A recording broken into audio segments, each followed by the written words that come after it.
Apocalypse Now is one of those films, dark, intense, and totally mind-blowing. It's like you're dropped into a surreal, nightmarish journey through the madness of war. Directed by Francis Ford Coppola, yep, the same guy who did The Godfather, this movie isn't your typical Vietnam War flick. It's a deep dive into human nature, insanity, and the chaos that war brings out in people. So buckle up, because this one's a wild ride. Okay, so it kicks off with Captain Benjamin Willard, played by Martin Sheen, a burned-out soldier stuck in Saigon. The guy's losing it, and you can tell he's been through some seriously messed up stuff. He's lying in this dingy hotel room, drinking himself into a stupor, while the iconic sounds of The Doors' The End play in the background, which, by the way, perfectly sets the tone for the madness that's about to unfold. Willard's been in Vietnam way too long, and it's eating away at him. Soon, though, he's pulled back into action when he's given a mission that's, well, weird. His orders are to find and terminate with extreme prejudice a rogue officer, Colonel Kurtz, played by the legendary Marlon Brando.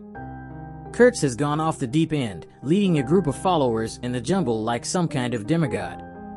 The brass back home thinks Kurtz has lost his mind and needs to be taken out. So, Willard is sent on this mission, but it's clear from the start that it's not going to be just another military op. It's a journey into the darkest parts of the human soul.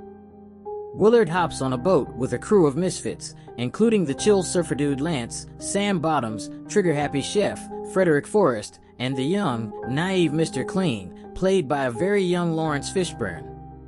The crew is like this microcosm of America, each guy representing different ways people cope with the horrors around them.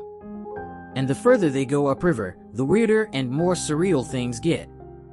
One of the movie's most famous scenes comes pretty early on. The boat reaches a beach where the U.S. military is blowing things up to high heaven.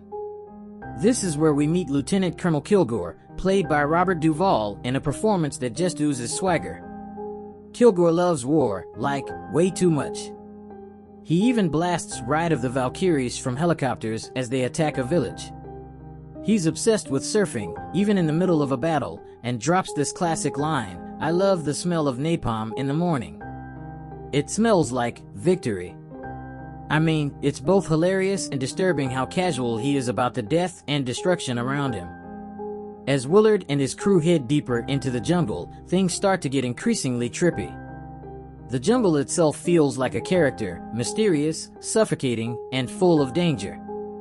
They encounter everything from a tiger attack, which freaks Chef out to the point where he almost bails, to a bizarre French plantation where they discuss the futility of the war.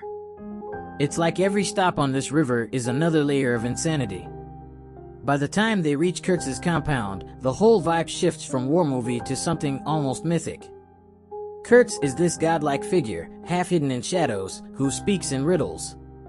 He's lost his mind, but at the same time, he speaks these haunting truths about war, human nature, and the darkness within all of us.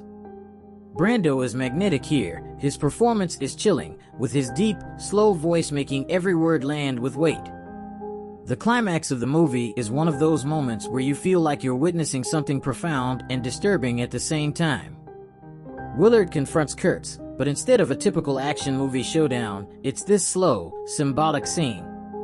Willard kills Kurtz while the locals perform a ritualistic slaughter of a water buffalo, and the editing cuts back and forth between the two killings. It's brutal, primal, and feels like the end of something bigger than just one man's life. The film ends with Willard leaving the compound, having completed his mission, but there's no sense of victory. He's changed, and you can't help but wonder if he's inherited Kurtz's madness in some way. The final shot of him disappearing into the darkness is haunting. There's no clear resolution, just a lingering sense of dread. Honestly, Apocalypse Now is less about the Vietnam War and more about the journey into the human psyche. It's about what happens when you stare into the abyss for too long. Every scene feels loaded with symbolism, and the visuals, oh man, the visuals, are haunting. The lighting, the smoke, the way everything feels so otherworldly, it's like a war movie that turned into a fever dream. If you're into films that make you think, that take you on a journey and leave you with more questions than answers, this is that film. Just be ready, because it'll mess with your head in the best way possible.